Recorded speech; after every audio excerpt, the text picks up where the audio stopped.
It was good. It's your boy Derek Brent here of Memphis Wild Sports View 360. Today's vlog, we're going to discuss the Tigers' recent move adding former UTSA wing PJ Carter.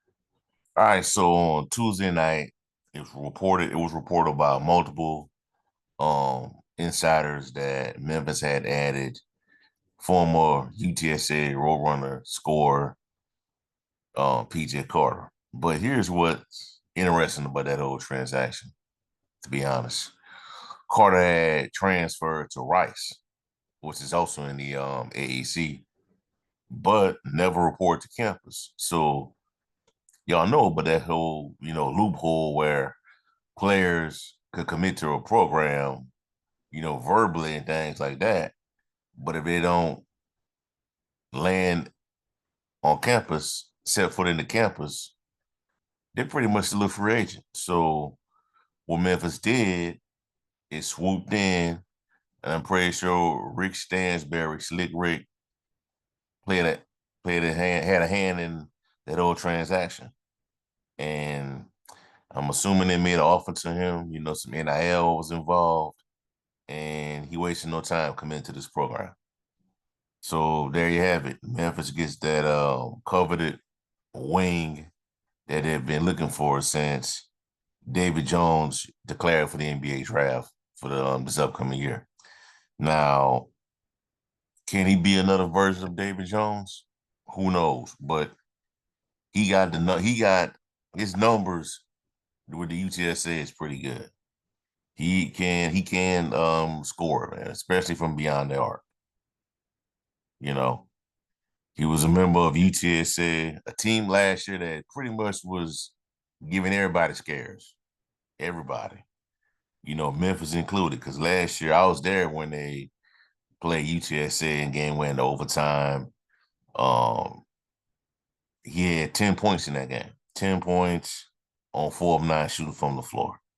Game was Memphis won eventually. Eventually won that game by a score of 107 to 101. That was a good game, man. But if they had if you could if they could have defended, man, it was better on defense. UTSA probably could have won the American, won the conference. Because they had a lot of good scores. So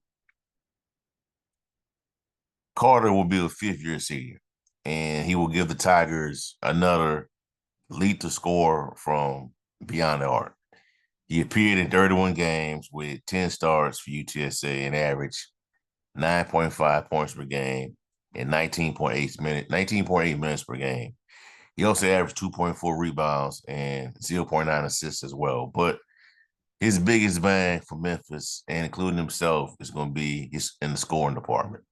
He shot 40.3% from beyond the arc last season, which was 52 of 229 three-point attempts for UTSA, which was also ranked sixth in the conference last season. So his breakout game, his career high game, came against Temple on March 10th, where he scored 27 points, which was a career best. But he had also included a season best, a season high, 6 3-pointers made. The next couple of games, he had 5 threes in both of those games against SMU and Charlotte. And going down the stretch, man, he was just huge. Down the stretch, he averaged 14.7 points per game over the final 9 games of the season. That team was pretty much a problem, man, for everybody down the stretch. And I'm gonna go ahead and just look at his game, pull up his game log for y'all real quick. He started on, to be honest, he started on February 10th. He had 12 points against ECU, 22 points against Charlotte, 13 against Temple. Took a slight dip against USF and UNT with 8 and 5 points respectively.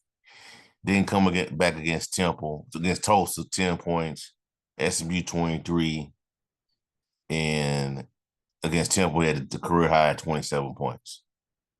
So a lot of these games they were in were close outside of the Tulsa matchup, but these were some close games, you know. But Tigers are definitely getting the impact player, in my opinion. Definitely getting the impact player, in my opinion. This is a low-key signing, a low-key transaction. Season started to pick up, or started to come around. But this is the type of move that can really get this team, this program, where they need to be. You know, and I honestly think this is a guy that can start for this team. He has all the tools necessary to make a significant impact on the season for Memphis. He can play off the ball and create. This is one of those moves that it may not seem flashy, like I said, to Memphis fans, but it's a transaction where it can pay huge dividends on the season, to be honest. He joins a team that has a plethora of scores like PJ Haggerty, Kobe Rogers, and now you add PJ Carter to the mix. With the addition of Carter, Memphis now has 2 open spots to fill on the current roster. So we'll see how that play out. Daniel Vieira Tuck, he committed to the program, but has not signed. So that's still in limbo. We'll see how it play out. I wouldn't be surprised if he doesn't eventually come to Memphis, but you never know, because NIL is always a factor with these type of moves. Let's be real. So what y'all think on the addition of adding PJ Carter to the mix? Let us know in the comment section below, and don't forget to like, comment, subscribe to Memphis Wild Sports View 360 for the latest updates on the Memphis Tigers football and basketball programs. Have a blessed day. Peace. I'm out.